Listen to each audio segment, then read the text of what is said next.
지난 시간에 야고보는 예수님의 친동생으로서 초대교회에서 중요한 자리를 맡아서 사역하신 분으로 예수님의 친동생, 그래서 초대교회에 회의를 할 때 회장 역할까지 하신 분입니다. 그분이 유대 사람이 각처에 흩어져 있는 12지파에 대해서 문안하면서 이 서신을 쓴 건데, 오늘은 우리 예수 믿는 사람들이 시험을 받을 때에 어떻게 해야 되느냐. 야고보는 크리스찬에게 예수를 믿는 것은 안일한 길이 아니다, 평탄한 길만은 아니다라고 말씀하고 있습니다. 왜냐하면 기독교인은 강해야 되며 그러면서도 순수하고, 그리고 모든 일에 어려움을 이겨나가는 그런 신앙을 가져야 된다고 말씀하고 있습니다. 여기서 시험을 이긴다고 하는 것은, 시험에는 두 가지가 있어요. 악에 빠지도록 시험하는 것이고, 우리의 신앙을 더 높이고자 하는 시험이 있습니다.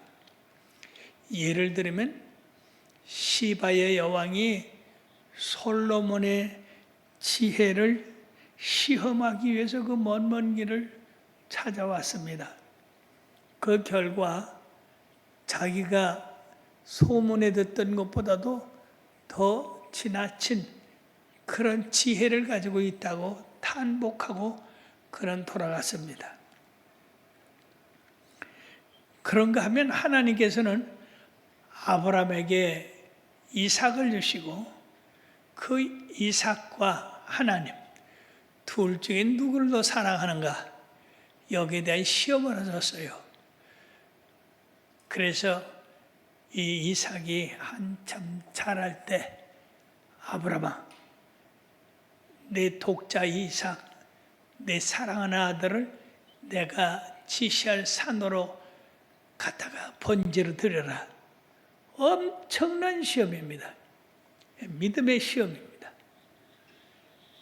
그 놀랍게도 아브라함은 여기에 대해서 아무런 항의도 하지 아니하고 그대로 하나님 말씀대로 그 아들을 모리아 산에서 번제로 드림으로 하나님의 그 시험에 합격해서, 그 시험에 합격하자 엄청난 축복이 그에게 쏟아졌어요.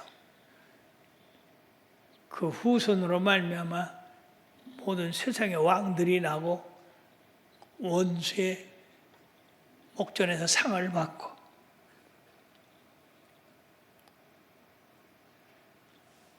아브라함은 큰 시험을 이겨서 그는 믿음의 조상이 됐던 겁니다. 운동선수들은요, 그냥 내가 축구선수 돼야 된다 해서 축구선수 되는 사람 하나도 없습니다. 어려서부터 끊임없는 달리기, 공차기, 그 외에도 많은 훈련이 있은 다음에 되지, 아무나 내가 선수가 되겠다 해서 되는 게 아닙니다. 모든 운동에서 다 그렇습니다. 연습하지 아니하고 훈련받지 아니하고 정상적인 그런 선수가 된 사람은 하나도 없습니다. 이와 마찬가지로 우리 크리스찬에게는 넘어야 할 그런 시험들이 많이 있습니다. 그 시험들을 넘을 때마다 우린 더 한 단계씩 앞으로 가게 되고 더 깊어지고 높아지는 그런 역할을 하게 됩니다. 그러므로 이런 시험은 사람들로 말미암아 결점을 없애주는 큰 일을 하게 된다. 또 인간은 완전하지 않기 때문에 이런 시험을 통해서 완전하게 이루어진다. 그리고 부족한 것이 이런 시련을 통해서 채워진다 하는 것입니다. 그러므로 정상적인 크리스찬으로서 이런 시련, 시험을 통과하지 않고 그대로 자연적으로 모든 일이 잘 갖춰진 사람은 하나도 없는 겁니다. 요셉을 보십시오. 세상에 아버지의 11째 아들로 태어나서 색동옷을 입힌 그 특별한 아들이 형들의 이런 모함을 받아서 구덩이에 빠지고 구덩이에 빠진 그를 애굽의 종으로 팔려가고 종으로 팔려간 그는 억울한 누명을 쓰고 감옥으로 갇히고 감옥에서 어느 누구도 그를 알아주는 사람이 없는데 하나님께서 주신 그 계시, 꿈을 잘 해석함으로써 13년 만에 애굽의 총리가 되었습니다. 만약 그가 그냥 어려서부터 곱게 자라서 총리가 됐다면 그 일을 감당할 수 있었겠습니까? 없지요.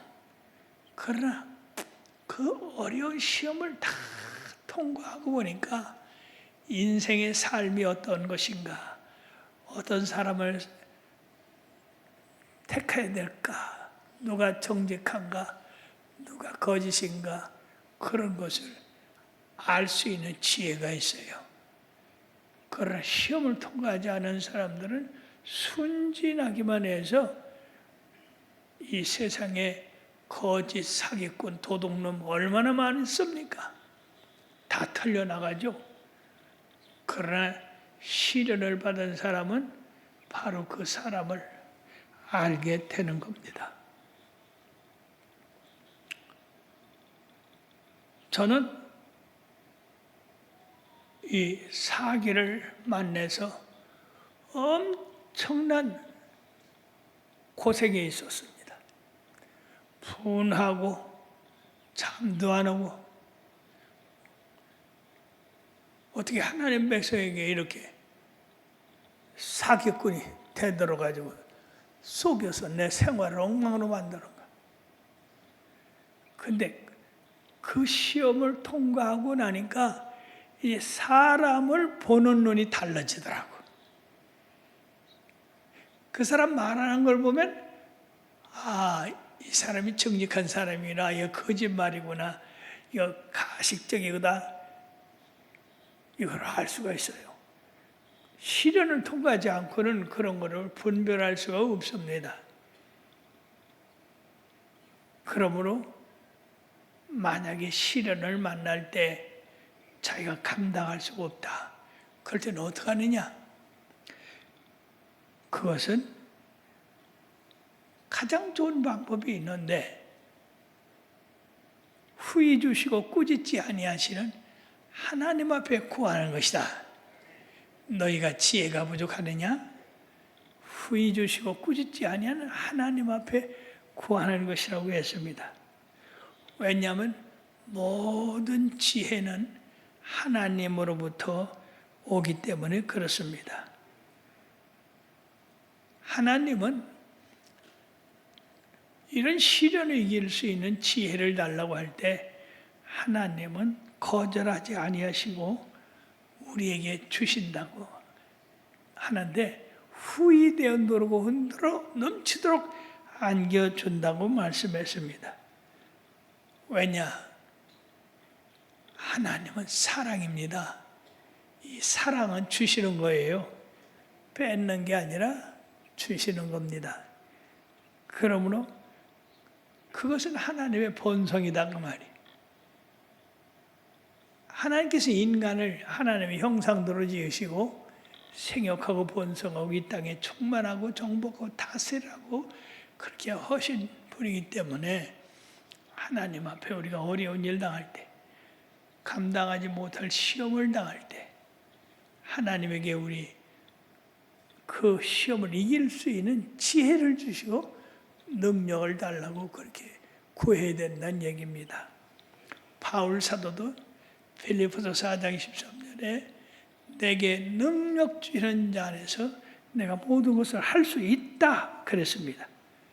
살아가는 데는 할 수 없는 일들이 많이 있지만은 그런 그 모든 일을 이겨나갈 수 있는 지혜, 이 지혜를 구할 때 우리 하나님이 절대로 꾸짖지 않아야 돼.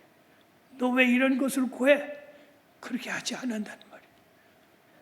못 준다. 그러지 않는다는 말이에요.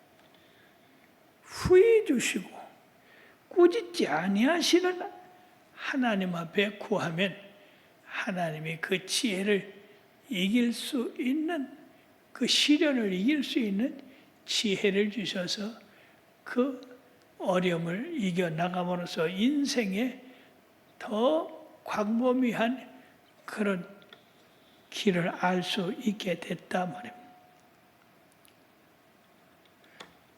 그러나 구하지 않으면 안 주신다는 얘기죠.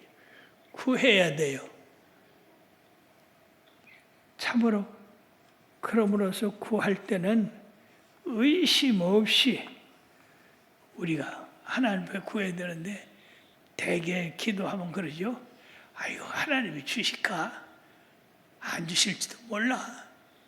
주실까? 안 주실 거요?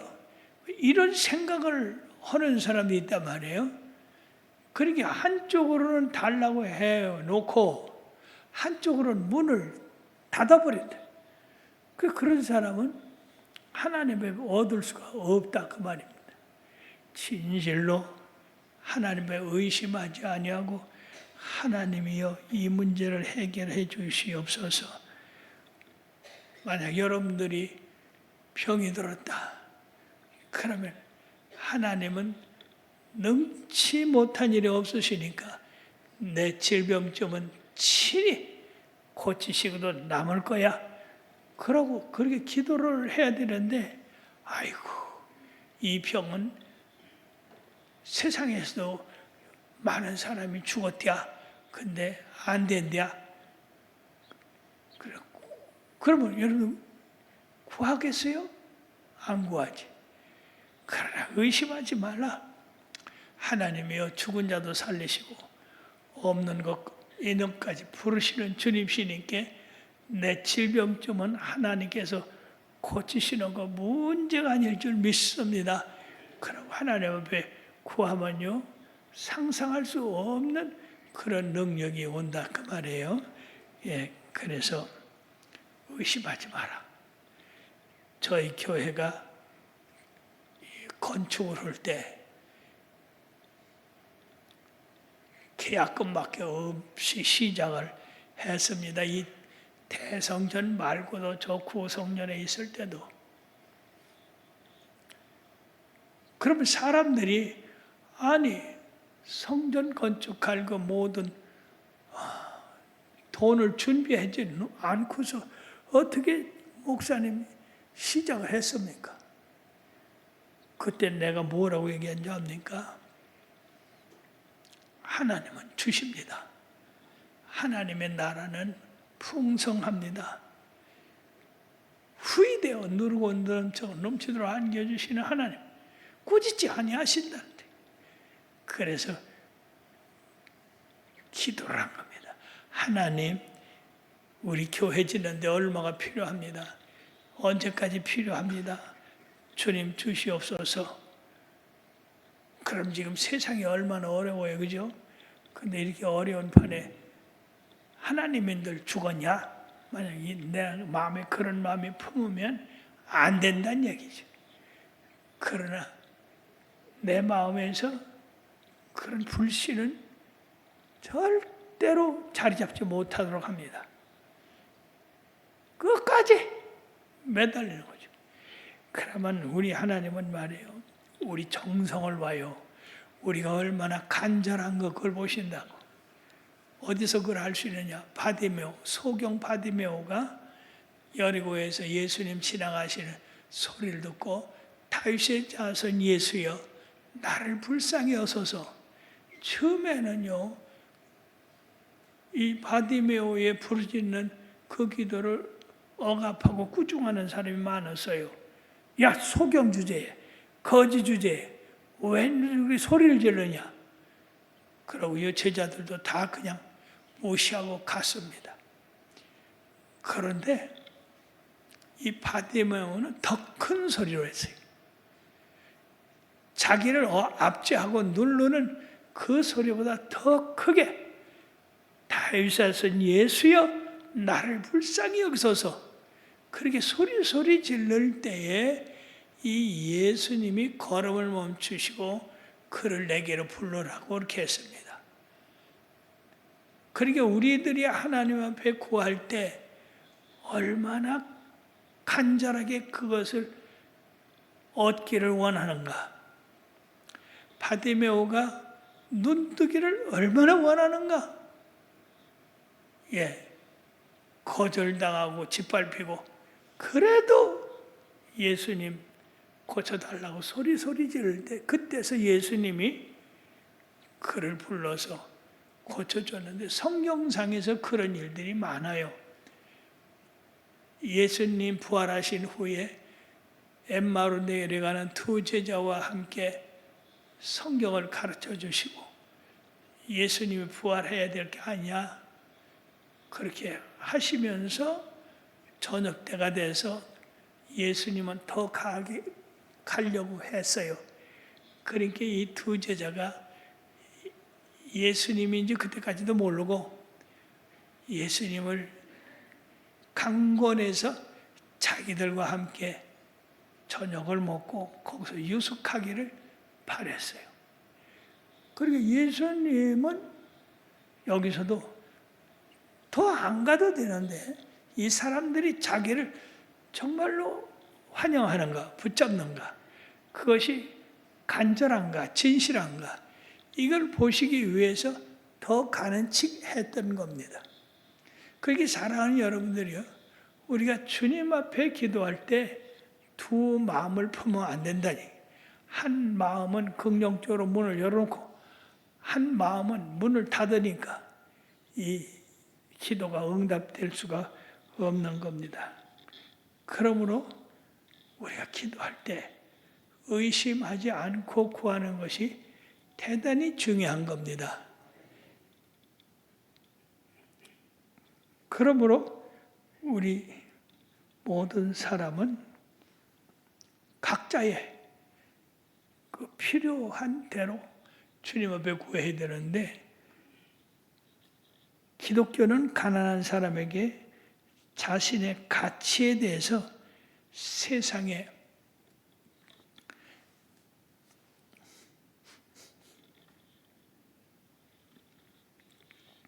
새로운 의미를 가져다 주는데 성경에 보면요, 가난한 사람을 긍휼히 여기는 하나님의 말씀이 많이 있어요. 그러므로서 우리 예수 믿는 사람들 중에서 가난한 사람이 많았습니다. 특히 초대교회에는 가난한 사람들, 과부들, 고아들, 세상에서 의지할 것 없는 사람들이 다 예수를 믿게 됐어요. 그러면 그들 마음에는 예수님이 와 계시니까 부유한 사람이 됐어요. 높은 사람이 됐어요. 부를 곳이 없는 사람이 됐습니다.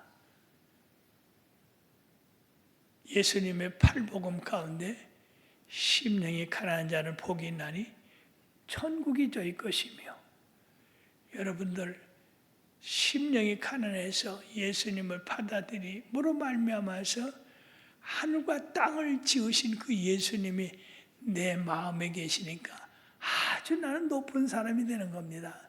부러울 곳이 없는 사람이 되는 겁니다. 그런데 부자들은요, 예수님으로부터 이제 낮아짐. 부자는 교만하다. 가난한 사람들은 압제한다. 낮아진 사람은 압제한다. 그러니까 이 부자들이 별로 좋은 소리를 못 들었는데 예수님의 비유에서도요. 부자와 거짓 나사로 보십시오. 우리는 부자가 죄를 많이 졌다는 얘기가 없습니다. 나사로는 선행을 많이 했다는 얘기도 없어요. 그저 그대로 부자는 부자대로 자색 옷을 입고 화려히 연락했다고 그랬습니다. 요새 말하면 파티에 아주 많이 나가고 먹고 마시고 그런데 나사로는 그런 게 칼 새도 없고 겨우 부자의 상에서 떨어지는 부스러기를 먹었다고 했습니다. 그의 유일한 친구는 그저 강아지였어요. 여기서 세상의 이 관점으로 보면 다 부자같이 살라고 그러죠. 근데 죽어서 어떻게 됐습니까? 부자는 지옥에 들어갔고 이 나사로는 아브라함 품에 안겼어요. 그러면서 아브라함이 뭐라고 했습니까? 너는 세상에 있으면서 부유해서 모든 걸 가지고 있었지만 이 나사로는 세상에서 하나도 가진 게 없었다. 그러니까 이 세상에 와서 즉 이 영생에 와서 이 가난한 나사로는 위로를 좀 받아야 되었고 너는 좀 고난을 당해야 되겠다. 그렇게 해모로 말미암아서 성경은 부자가 별로 그렇게 훌륭한 것을 나타내지 않았어요. 그것은 자기가 많이 가졌다고 해서 이 가난한 사람들을 많이 얕잡아보고 흉보고 천대했기 때문에 그러므로서 이 가난한 사람이 부자가 됐다. 높아졌다. 거기에 대해서 하늘과 땅을 지으신 만유의 주가 내 신랑이 되고 내 가장이 되고 나의 생명이 됐기 때문에 이 가난한 사람들은 마음이 대단히 높아졌다. 부유하게 된다. 그러나 부자들은 이 세상에 있으면서 가난한 사람들을 갖다가 얕잡아보고 구박하고 천대하고 그렇기 때문에 하나님께서 그들을 낮추셨다는 한 말씀입니다. 그래서 이 말씀 이해하기 대단히 어려운데 지금 같은 그 말씀입니다. 부한 자는 자기의 낮아짐을 자랑할지니 그가 꽃과 같이 지나감이라. 그러니까 부유하다 해서 부자라고 해서 그것이 영원하지 않단 말이에요.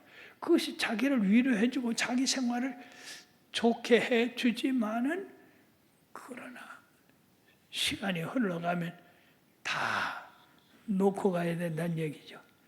그러나 가난한 사람은 주님을 동행하기 때문에 이 세상을 떠나도 주님의 나라에 들어가니까 자기의 높임을 자랑한다. 나는 가진 것이 없어도 하늘과 땅을 지으신 그 예수님이 나의 구주가 되신다. 그러므로 나는 부자다. 예.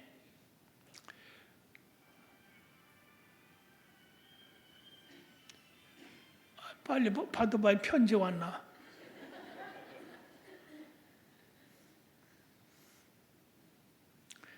하늘에서 편지 오는 거 아니야?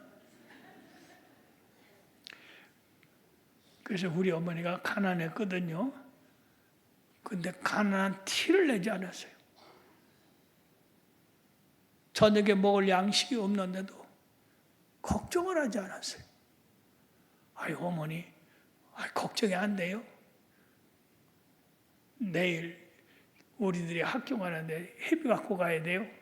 걱정은 안 하셨어요. 아니 왜 걱정 안 하세요? 야, 만군의 여호와 하나님이 우리 아버지인데 우리 아버지 하나님이 얼마나 부자냐? 와, 저 아무것도 없는데, 뭘 것도 없는데 하나님이 부자기 때문에 나도 부자다 그 말이요.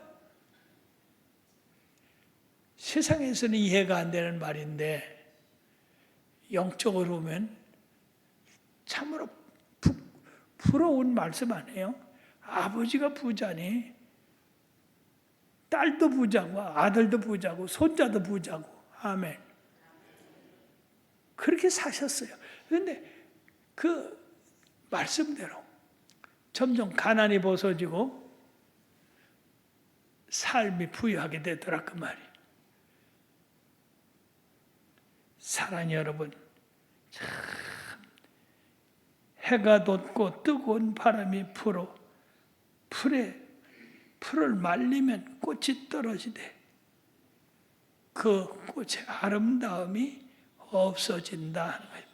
그게 부자들이 부자라고 그렇게 유세를 떨고 남이 보라고 하는 것처럼 그렇게 해도 부러워하지 말라 그 말이에요. 그 잠시 잠깐이면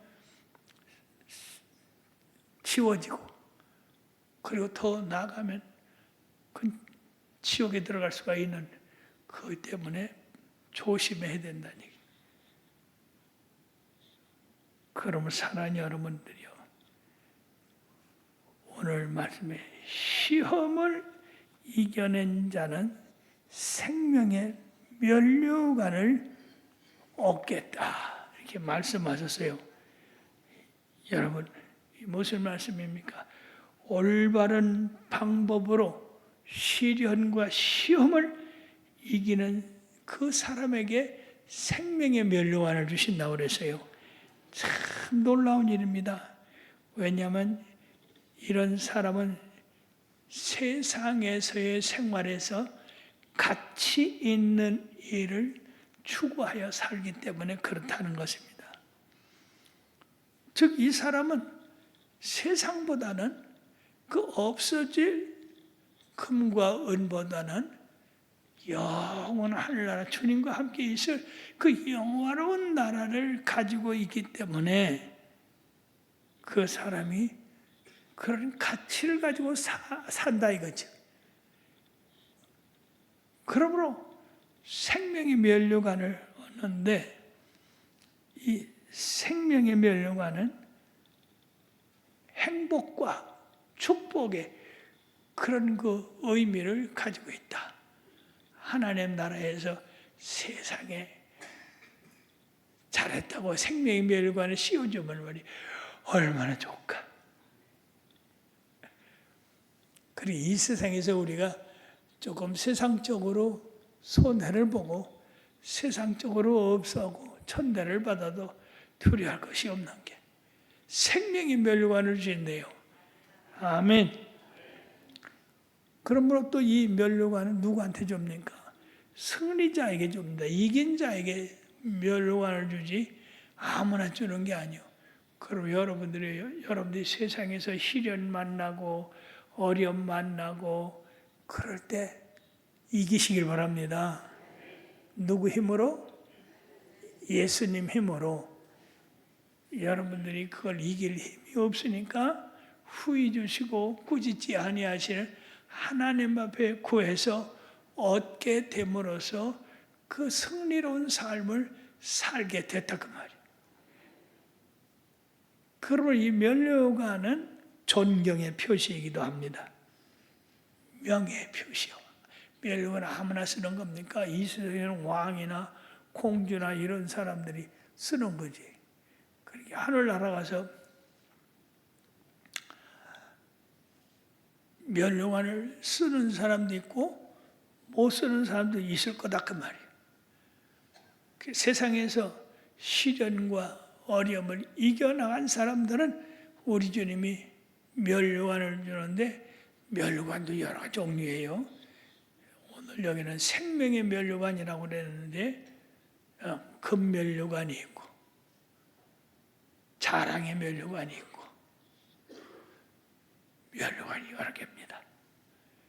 그러니까 여러분들이 어쨌거나 이 세상 살아가는데 부유한 거, 참 잘 먹고 잘 사는 것만 바라보지 마시고 예수님과 동행하기 때문에 나에게는 욕심이 없다.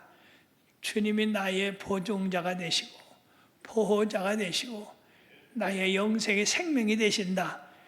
이런 만족감을 가지고 여러분들이 살고 혹이나 여러분들의 생에 시험이나 시련이 오면 바로 예수님한테 기도해서